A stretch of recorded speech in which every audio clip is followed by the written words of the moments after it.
আমার অ্যাক্টিভিটি দেখে অনেকেই জিজ্ঞেস করেন মেডিকেলে পড়ে এত কিছু কিভাবে করি, পড়াশোনা, YouTube, business, travelling, self care, এত কিছু টাইম কই? উত্তরটা খুবই সিম্পল, সময়কে সঠিকভাবে কাজে লাগানো। আমরা প্রায়ই বলি না, ইস দিনে যদি 24 ঘন্টারও বেশি পেতাম।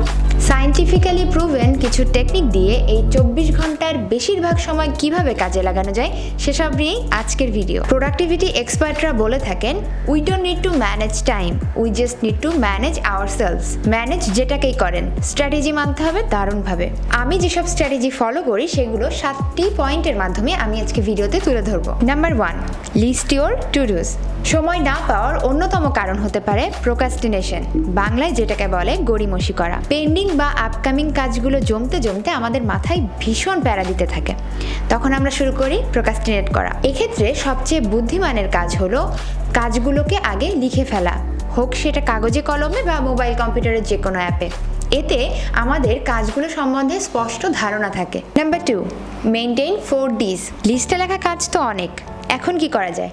এখন আপনাকে প্রায়োরিটি অনুযায়ী কাজগুলোকে সাজিয়ে নিতে হবে। আমরা এক্ষেত্রে 4টি ক্যাটাগরিতে কাজগুলোকে ভাগ করে নিতে পারি। যেমন যে কাজগুলো খুব আর্জেন্ট, না করলেই নয়, সেগুলো আমরা করতে পারি ক্যাটাগরি এ, এবং এই ধরনের কাজগুলোকে রাখতে পারি ডু এর তালিকায়। কিছু কাজ আছে যেমন সেগুলো 2 দিন পরে করলেও চলবে, সেগুলো চলে যাবে ক্যাটাগরি বি এবং ডিলে এর তালিকায়।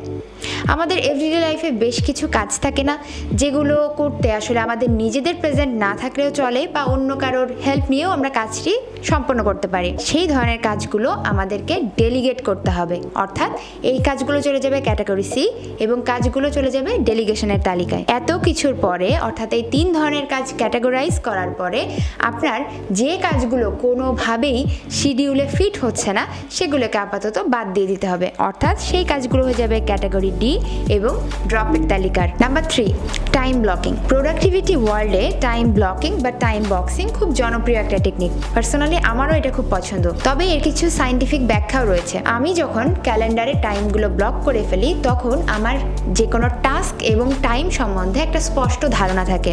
স্পেসিফিক টাইমে আমি স্পেসিফিক কাজটা সম্পন্ন করতে পারি। এর সাথে আমি কোন কাজে কতখানি সময় ব্যয় করছি সে সম্বন্ধেও আমার একটা ট্র্যাক রাখা পসিবল হয়, ফলে প্রোক্রাস্টিনেট করা বা গড়িমসি করার ব্যাপারটা অনেকটা কম হয়ে যায়। Number 4, follow Parkinson's law. British naval historian জনাব পার্কিনসন সর্বপ্রথম পার্কিনসন্স ল ইন্ট্রোডিউস করেন। এখানে বলা হয়েছে, work expands so as to fill time available for its completion. একটু সহজ করে বলি, যদি পরীক্ষার আগে 1 দিন ছুটি থাকে তাহলে পড়া শেষ হয় আগের রাতে, কিন্তু যদি একই সিলেবাসের ক্ষেত্রে পরীক্ষার আগে 2 দিন ছুটি থাকে বা 3 দিন ছুটি থাকে, পড়া কিন্তু সেই আগের রাতেই শেষ হয়। অর্থাৎ কোনো কাজ করার জন্য আমাদের হাতে যত বেশি টাইম অ্যাভেলেবল থাকে, আমাদের ঠিক ততখানি সময়ে ওই কাজটি করতে নিতে হয়। এজন্য প্রতিটা কাজের ক্ষেত্রে আমরা আর্টিফিশিয়াল ডেডলাইন সেট করতে পারি। নিজেদের মতো ডেডলাইন ফিক্স করে পরবর্তীতে সেটা ক্যালেন্ডারে ব্লক করলে আমাদের জন্য এটা অনেক ইফেক্টিভ হবে। Number 5, habit of saying no.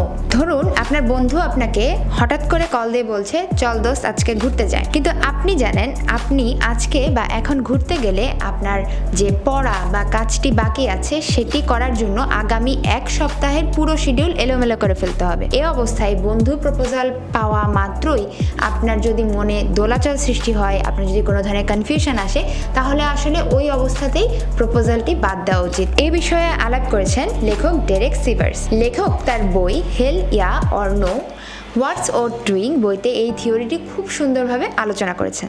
Number 6, get enough sleep. ঘুম না হলে দিনের পুরোটা টাইম অনেক ক্লান্ত লাগতে থাকে, তখন ইচ্ছা থাকলেও আসলে প্ল্যান পুরোপুরি এক্সিকিউট করা পসিবল হয় না। এজন্য we must have a good sleep to get more done in less time. সবচেয়ে বড় কথা, আমাদেরকে আমাদের প্রায়োরিটি জানতে হবে, সেটাতে ফোকাস করে বাকি কাজগুলো সাজিয়ে নিতে হবে। তাহলে প্রোক্রাস্টিনেট করা বা টাইম ওয়েস্ট করা এই ব্যাপারগুলো অনেকটাই কমে যাবে। Last but not the least, remember your self about your future self. জিনিসটা আমার ক্ষেত্রে কিছুটা এরকম, আমি নিজেকে প্রশ্ন প্রশ্ন করি, আজ থেকে 5 বছর পর আমি ঠিক কিভাবে নিজেকে দেখতে চাই বা কোথায় দেখতে চাই। এই কথাগুলো মাথায় রেখে আমি এখনকার যে সময়গুলো সেগুলো ভালোভাবে কাজে লাগানোর ট্রাই করি। আসলে একটু একটু করে প্রতিদিনের অভ্যাসে যদি আমরা পরিবর্তন আনতে পারি তাহলেই কিন্তু আমাদের বড় ধরনের পরিবর্তন এনে জীবনটাকে আরো সুন্দর করে তোলা পসিবল হয়। আজকের ভিডিওতে বলা 7টি স্ট্র্যাটেজির মধ্যে যে কোনো একটি আপনি নিজের লাইফেও ট্রাই করে দেখতে পারেন এবং তার আউটকাম বা আপনার প্রগ্রেস আমাদের সাথে শেয়ার করতে পারেন।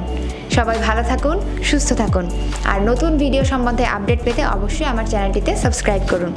Keep smiling, keep shining.